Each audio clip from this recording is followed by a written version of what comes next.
Here in Germany, this election is, of course, about who's going to win, but it's also about who's leaving. Angela Merkel became Chancellor in 2005. 16 years on, her time as leader is almost complete. She's involved in the campaign, but she's not a contender.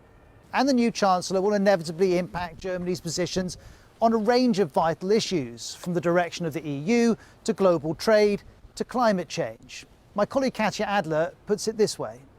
The thing is about these German elections is they matter not just inside the country, but outside as well. This is all about change. You thought German politics might be predictable and boring? Absolutely not. Well, let's start with the main players. And first of all, the man Angela Merkel would like to be her replacement. This is Armin Laschet. He's already leader of Angela Merkel's Christian Democratic Union, the CDU. It's right of centre. Its sister party in Bavaria is called the CSU. Mr. Laschet had been favourite, but it's not going to plan. His polling was already wobbling when this happened. As Germany's president addressed the devastating floods in July, Mr. Laschet was seen laughing that his leader of one of the worst hit regions made it worse. But there's more to his problems than just that, though. Deutsche Welle tells us in this profile, throughout his campaign, he's come across as vague. What many wondered, does the candidate really stand for? Well, in the latest TV debate, Mr. Laschet tried to address that. The cohesion of Europe in these difficult times, a climate-neutral industry and strong economy, and above all, a clear course for national security. That's the pitch, but the polls are offering little comfort. Look at what's happened. First of all, this is the result of the 2017 election. The CDU-CSU, sometimes called the Union, reached 35%. That was actually its worst result in 70 years, but it was still top. Then here's polling from July of this year. The CSU-CDU are on 29%. Now look at the latest polling. Well, Mr. Laschet and the CDU has been on the slide. And remarkably, having been third in July, the SPD, the Social Democrats, now find themselves in the lead. And the SPD's leader is this man, Olaf Scholz. He's the current finance minister. That's because Germany's government at the moment is a grand coalition between the two main parties. One German political scientist says of him, he's rational, stable, almost boring. This makes him very similar to Mrs. Merkel. That's right, in their different ways, both candidates want voters to see them as bringing more of what Merkel offered. Indeed, Mr. Scholz seems very happy to encourage this comparison. In this magazine photo, he even deployed Merkel's trademark diamond hand position.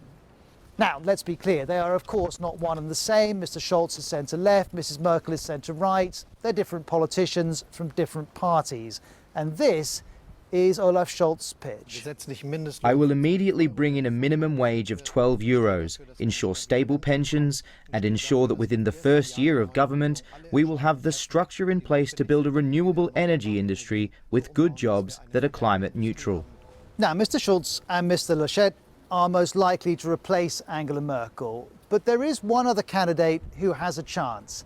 This is Annalena Baerbock. She's leader of the Green Party, and this is her message. I stand for a new start that would no longer do climate protection halfway, policies that finally bring children and families to the centre, and a human rights-led foreign policy in the heart of Europe. Now, after briefly leading the polls, the Greens are now back in third. And here's the polling from last week again. We've talked about the CDU-CSU and the Social Democrats and the Greens.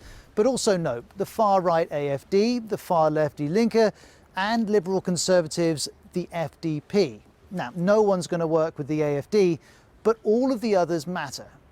Because German governments are always coalitions. This is how the system works. Are you ready? Okay, here we go. Germans cast 2 votes, one for a local MP, one for a political party. At least 598 members are elected by these 2 votes. Then half of the Bundestag is made up of those local MPs, half are elected from party lists, based on the percentage of the overall vote that the parties received.